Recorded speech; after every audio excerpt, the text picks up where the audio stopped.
Hey everyone, welcome back to another Godzilla Battleline video, and today we are going over the expedition maps and the log guides. So we do this maybe, I don't know, once a month is correct, but maybe once every 2 months when we have a few units to look at. In this case we have three. We have Godzilla 1954, we have Gigan 2004, and we have kids. So if you are new to the channel, because we've gotten a lot of new people, I think, since the last time we did one of these, let me break down how this works. So first of all, there's a link to this going to be in the description of this video, and there's a link to this pinned in my Discord, and there's a whole section pretty much for data in my Discord as well, and this will be there.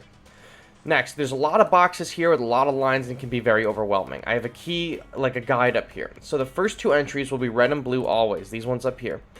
They will be just environmental things, not very much a big deal, right? The only one that is kind of a big deal is, for some reason, Ghidorah seems to always have the same two. Not 100% of the time, it's like 40%, but a lot of the times Ghidorah can be found with the same one, so I just made a little note there. Entry 3 is going to be color-coded differently based on the thread, so this 3 right here is based off of this one here, and then you can see there's an orange one, there's a purple one, there's a blue one, there's a whatever color red this is, and then there's a pink one. Entries 4 and 5 are going to be what separates the characters into a certain category. For Super X, their log 6 and 4 is flipped for some reason, but it's exclusive to Super X. It's very weird. But entries 4 and 5 will separate the categories. So you can see right here, all the machines are together. Down here is a bunch of miscellaneous creatures. Over here, it's like all the Godzillas, right, are all together here. Kiryu and Ultima are like kind of branching off. All the mammalian type monsters are here. This one is all the flying type monsters or monsters from space, right? And then over here is all the bugs. So pretty straightforward. And then entries 6, 7, and 8 are key identifiers. And I call those key identifiers because if we go look at Kong, for example, he's the only one that's going to have these three. As soon as you see on your expedition logs, following the footsteps we spied the figure of a young girl for a mere moment, that means you get Kong. So where can you view these expedition logs in your game?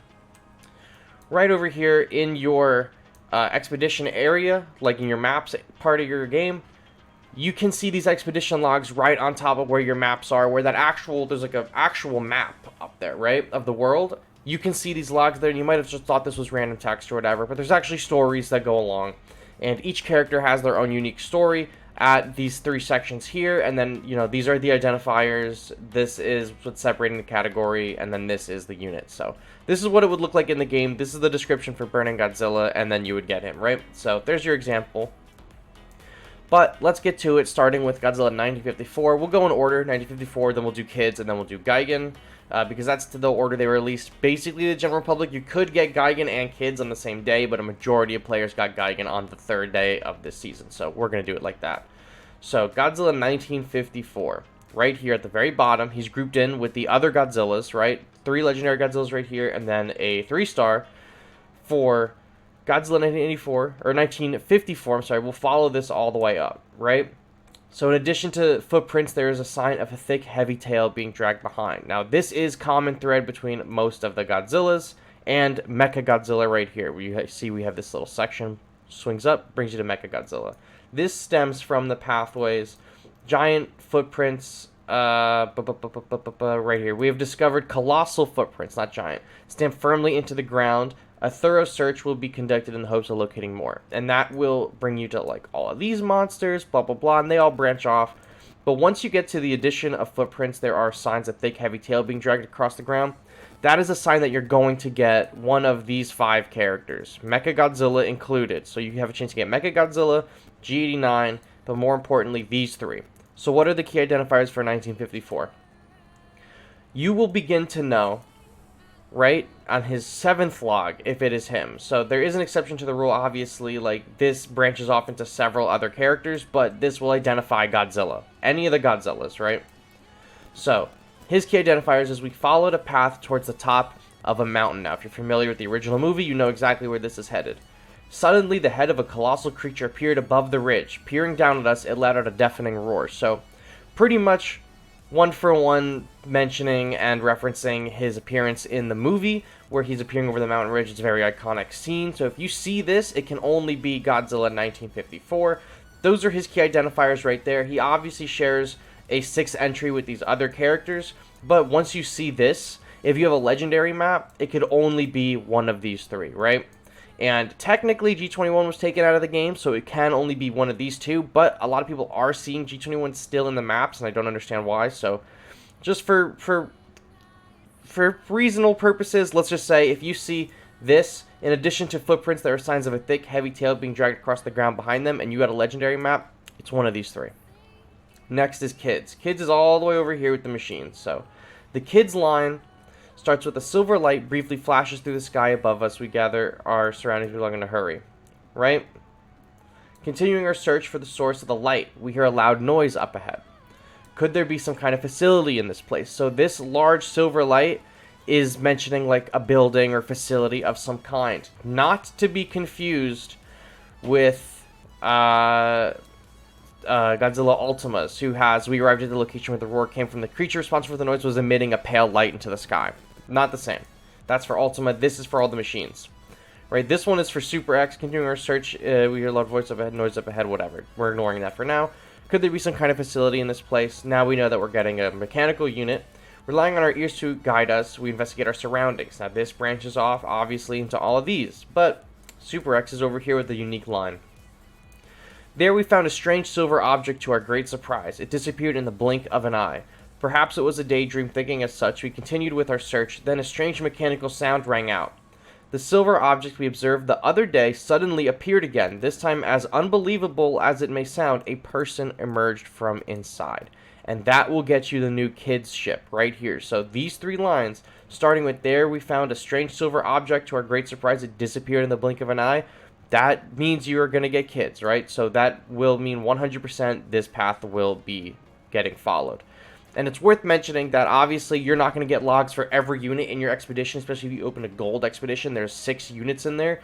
But the expeditions are going to at least let you know one of these units is guaranteed. Like sometimes I'll get the Kamacuras logs, but then I will end up also getting like a Batra in there. So it's not 100% of the time in any of the maps that's not legendary map that the logs that you're going to be reading are for 4 stars.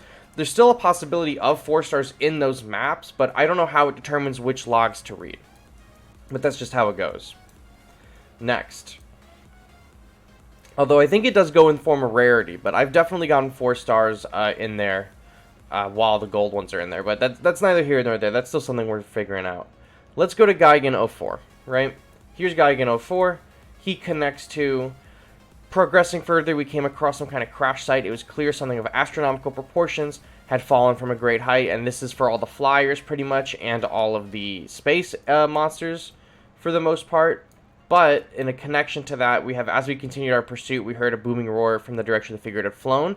So that does connect to all the space monsters, however, it does connect to Mothra Leo, so that is something to be aware of, for sure, that this doesn't guarantee, if you have a legendary map and you get this, that doesn't guarantee you one of the 4 stars down here, right? Space Godzilla, Gigan 04, or King Ghidorah. It could still be Mothra Leo, so you don't want to see that. Alright, so next. Gigan has his own logs. I thought at first that they were connected to this Gigan's based off of information that we were given in the Discord, but I have seen other information deciding that it's this. So this is the more accurate logs. If you looked at this when the season first came out, those logs are wrong. These are the correct logs. We observed that several trees had fallen deep within the forest surrounding the crash site. So there are a bunch of logs mentioning trees and stuff being like cut down. A lot of that normally has to do with the Kamacuras, and I think right here Gigan, normal Gigan, 74, or whatever he is, also has a mention of trees. But this Gigan's is the 6th one, his is the 7th. When we examined the trees, we found gashes that looked as though something a something object had been wrapped around the trunks and pulled tight. This isn't a typo on my part. This is how the logs read out. I copied them 1-to-1, and so if there's a typo anywhere on this sheet, it's 100% a fault of the translators in the game. But this is what the logs say. At that moment, a huge shadow appeared in the forest as we watched as what appeared to be a monster shot long whip-like objects from both hands into the sky. So that is for Gigan 04 right here, and those are the newest logs that we've received. And so I hope that this not only told you what to be looking out for, but hopefully taught you how to read this chart. I know it's fairly handy chart that a lot of people are using, but if you're not using it, the links will be down below. Here you go. So thank you all so much for watching, and I'll catch you all on the next one. Bye-bye.